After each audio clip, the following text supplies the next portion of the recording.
Srishti Vishnu and I am N optometrist. आज हम जानते हैं मायोपिया क्या होती है। मायोपिया को जानने से पहले हम ये जानते हैं कि हमारी जो इमेज बनती है वो कहाँ पे और कैसे बनती है। देखिए क्या होता है, जो लाइट की पैरेलल रेज होती हैं वो हमारी ये रेटिना के फोकल पॉइंट पे आके पड़ती हैं और इसी पोर्शन पे हमारी इमेजेस बनती हैं। ठीक है, अब ये कैसे हो सकता है, अब हम लोग बात करते हैं मायोपिया। तो मायोपिया कैसे हो सकता है? मायोपिया में ये होता है, जो हमारी आई बॉल होती है, आई बॉल की जो साइज होता है, एक्सियल लेंथ जिसको बोलते हैं, वो बड़ा हो जाता है। देखिए बड़ा हो जाता है, तो जो ये रेज आ रही हैं वो फोकल पॉइंट पे ना पड़ के उसके पहले पड़ने लगती हैं, जिसकी वजह से ये मायोपिया कंडीशन कहलाती है। इसको रिफ्रैक्टिव एरर बोलते हैं। अब इसकी क्लासिफिकेशन क्या क्या हो सकता है, एटियोलॉजिकल क्लासिफिकेशन पढ़ते हैं। देखिए एक तो पढ़ा हमने एक्सियल मायोपिया। तो एक्सियल मायोपिया वही होती है जो एक्सियल लेंथ बढ़ गई आई बॉल की, तो वो एक्सियल मायोपिया कहलाता है। कर्वेचरल मायोपिया, हमारी आँख में कर्वेचर किस चीज़ में होता है? कॉर्निया में होता है, लेंस में होता है। तो जब कॉर्निया और लेंस या दोनों का जब कर्वेचर बढ़ जाता है, ठीक है, जब बढ़ जाएगा तो उसे कर्वेचरल मायोपिया कहते हैं। और क्या हो सकता है? और हो सकता है पोजिशनल मायोपिया हो सकता है। ये कैसे होता है? जो एंटीरियर प्लेसमेंट होता है लेंस का वो प्रोड्यूस होने लगता है, तो पोजिशनल मायोपिया होती है। इंडेक्स मायोपिया होती है। इंडेक्स मायोपिया में क्या होती है? जो रिफ्रैक्टिव इंडेक्स होती है क्रिस्टलाइन लेंस का वो बढ़ जाती है, वो भी बढ़ जाती है। कैसे?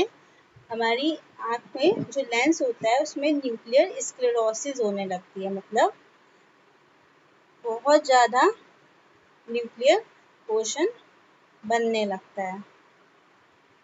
स्पाज्म ऑफ अकोमोडेशन से, मतलब जब एकोमोडेशन एक्सेसिव हो जाएगा तो भी हमारा मायोपिक कंडीशन हो सकती है। ठीक है, अब इसकी क्लिनिकल वैरायटीज़ क्या क्या हो सकती हैं?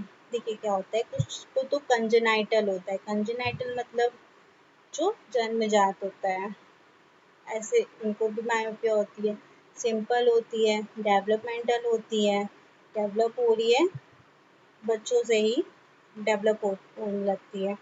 फिर पैथोलॉजी, अगर पैथोलॉजिक फैक्टर हैं तो उनसे होने लगती है, या कोई एक्वायर्ड है, कुछ मतलब ट्रॉमा हो गया है, कैराटाइटिक प्रॉब्लम है किसी को, उसको होने लगती है। कोई ड्रग का इंड्यूस, बहुत ज़्यादा ड्रग ले रहे हैं उससे होने लगती है। या फिर कुछ स्यूडो मायोपिया भी हो सकती है, स्पेस मायोपिया, नाइट मायोपिया, ये सब उसके एक्वायर्ड मायोपिया के क्लिनिकल फीचर्स हैं। ठीक है,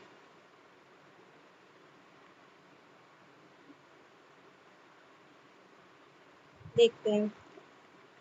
ये हमारा नॉर्मल विज़न होता है, और अगर किसी को मायोपिया है तो उसको ऐसा विज़न दिखता है, ब्लर्ड। ठीक, अब हम लोग क्या पढ़ेंगे? क्लिनिकल फीचर्स पढ़ेंगे।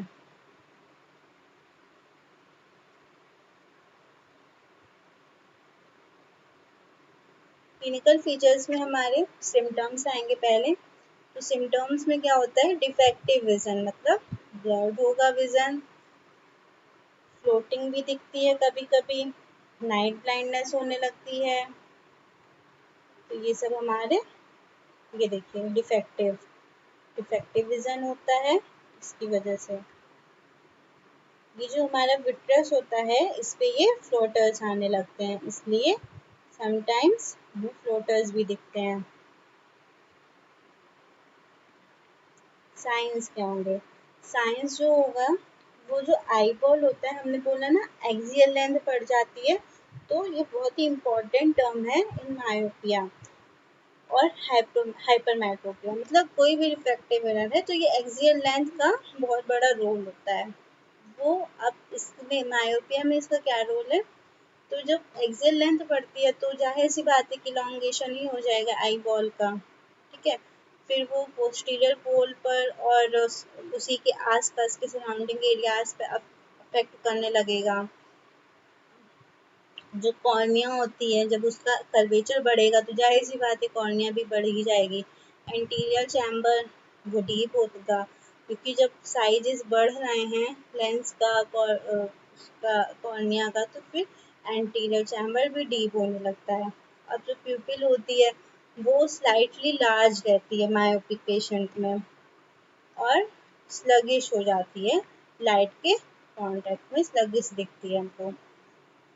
अब हम लोग अगर फंडस एग्जामिनेशन करते हैं उसका, तो हमें ऑप्टिक डिस्क में चेंजेस दिखेंगे उसके। और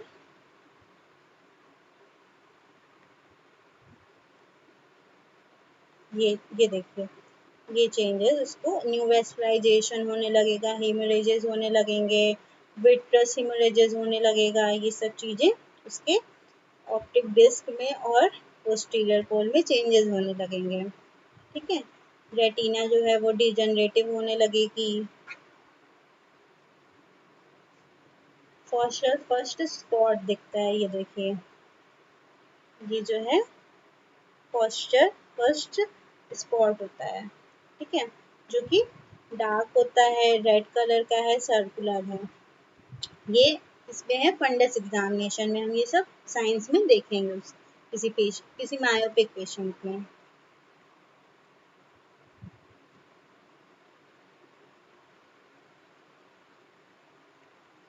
अब कॉम्प्लिकेशंस क्या क्या हो सकते हैं?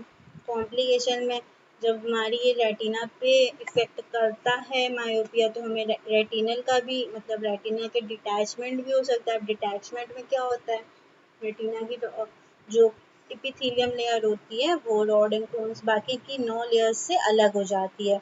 कॉम्प्लिकेटेड कैटरैक्ट भी बना सकता है ये, विट्रियस हीमोरेजेस हो सकता है, कोराइडल हीमोरेजेस हो सकता है, स्ट्रॉबिस्मस हो सकता है। ये सब चीज़ें हमारे कॉम्प्लिकेशन में आ सकता है। देखिए स्ट्रॉबिस्मस, और ये है हाई मायोपिया के कॉम्प्लिकेशंस। अब ट्रीटमेंट क्या क्या कर सकते हैं? ट्रीटमेंट में सबसे पहला तो है जो ऑप्टिकल ट्रीटमेंट। ऑप्टिकल ट्रीटमेंट में हम लोग कॉन्केव लेंसेज दे सकते हैं, जो कि माइनस के लेंसेज होते हैं। और क्या करते हैं ये लेंसेज डाइवर्जिंग लेंसेज होते हैं, डाइवर्स करते हैं इमेज को और फोकल पॉइंट पे डालते हैं रेस को।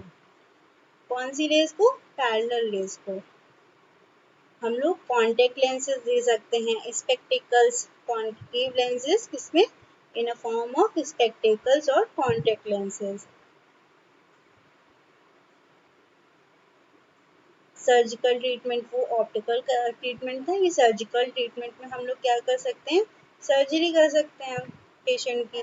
अगर कोई हाई मायोपिक है या कोई चाहता है, तो हम लोग उसका ट्रीटमेंट कर सकते हैं सर्जरी के थ्रू। अब हम लोग अगर सर्जरी करते हैं तो उसके कुछ डिसएडवांटेज भी होंगे। तो जो रिकवरी होती है पोस्ट ऑपरेटिव वालों की, उनकी स्लो हो जाती है, पेन होना, डिस्कम्फर्ट होना, ये सब नॉर्मल है। एक्सपेंसिव होते हैं। ठीक है, तो ये था myopia. Okay, thank you very much.